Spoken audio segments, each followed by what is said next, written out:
అటు పాలకపక్షమైన ప్రతిపక్షమైన బీజేపీతో కుమ్మక్కయ్యారు అనడం అబద్ధం అవుతుందా? గత 10 సంవత్సరాలుగా చూస్తున్నాం. మొదట అధికారంలో ఉన్న టీడీపీ ప్రభుత్వమేమో బీజేపీ పార్టీ 10 సంవత్సరాలు స్పెషల్ స్టేటస్ ఇస్తామంటే చంద్రబాబు గారు 15 సంవత్సరాలు స్పెషల్ స్టేటస్ కావాలన్నారు. అదే బీజేపీ పార్టీతో పొత్తు పెట్టుకున్నారు.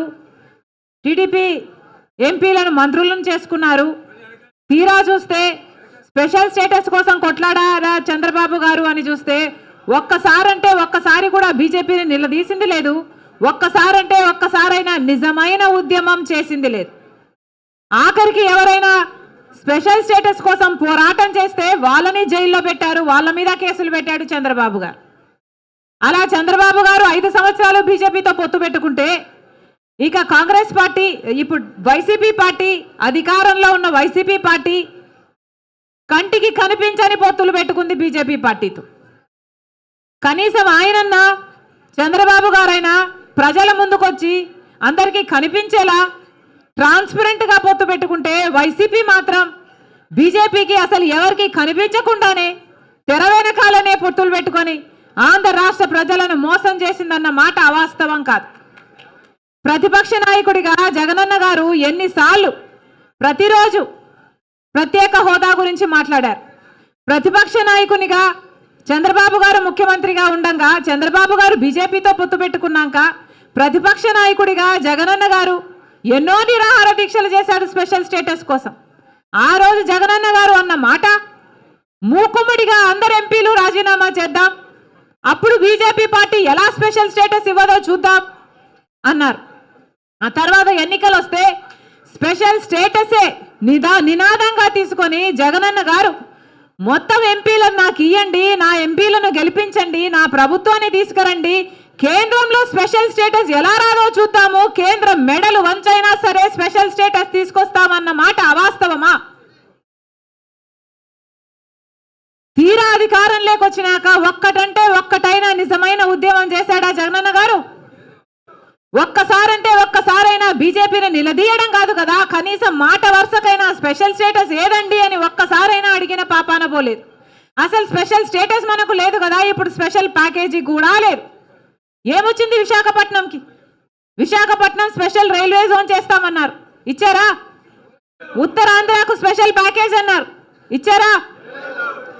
శుభ్రంగా ఉన్న ఉక్కు ఫ్యాక్టరీ, వైజాగ్ స్టీల్ ఫ్యాక్టరీ, అసలు వైజాగ్కే తలమానికం, అలాంటి దాన్ని తీసుకెళ్ళి ఇప్పుడు సర్వనాశనం చేస్తున్నారు. ఇక్కడే ఉంది గన్నవరం పోర్టు.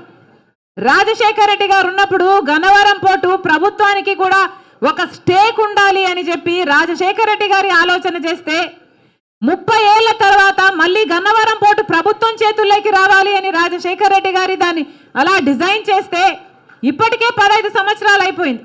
రాజశేఖర రెడ్డి గారు ఉంటుంటే ఆయన ప్లానే గనక అమలై ఉంటే ఇంకొక 15 ఏళ్లకు ఆ గన్నవరం పోర్టు మళ్ళీ ప్రభుత్వం చేతికి వచ్చేది.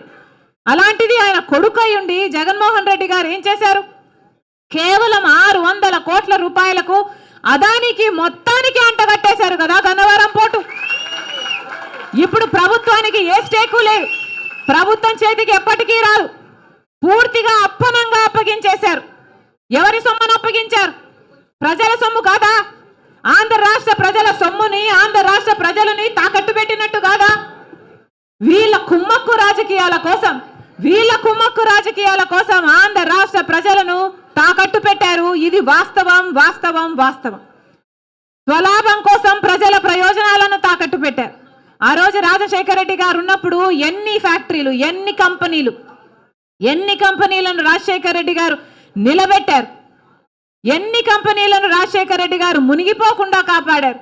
ఈరోజు వైజాగ్ స్టీల్ అన్నది 30,000 మందికి ఉద్యోగాలు ఇస్తుందట.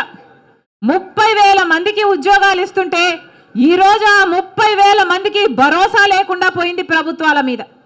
30,000 మంది, వాళ్ళ కుటుంబాలు, ఎంతమంది బిడ్డలు, వాళ్ళ భార్యలు, ఇంతమంది జీవితాలకు భరోసా ఇచ్చిన ప్రాజెక్టు ఎప్పుడు కాంగ్రెస్ పార్టీ అధికారంలో ఉండగా ఇందిరమ్మ గారు వచ్చి శంకుస్థాపన చేసి కట్టిన ప్రాజెక్టు, రాజశేఖర రెడ్డి గారు ముఖ్యమంత్రి ఉండగా 3 మిలియన్ టన్నులున్న ప్రాజెక్టుని రాజశేఖర్ రెడ్డి గారు 7.5 మిలియన్ టన్నుల ప్రాజెక్టుగా చేస్తే ఇప్పుడేమో ఇప్పుడున్న ప్రభుత్వాలు, రాష్ట్ర ప్రభుత్వాలు, కేంద్ర ప్రభుత్వాలు మొత్తం ప్రాజెక్టునే నిర్వీర్యం చేస్తున్నాయి.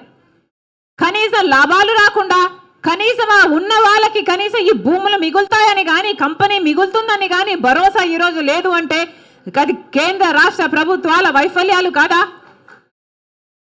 ఆలోచన చేయండి.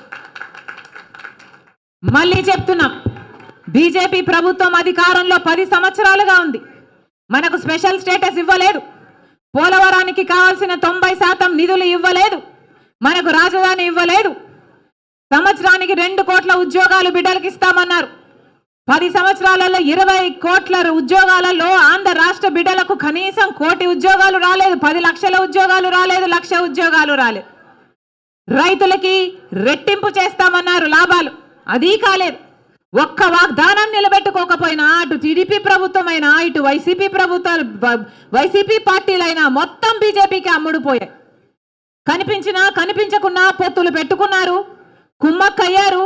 ఈరోజు కుమ్మక్కు రాజకీయాలతో ఆంధ్ర రాష్ట్ర ప్రజలను బీజేపీ పార్టీకి బానిసలుగా చేయాలని చూస్తున్నారు.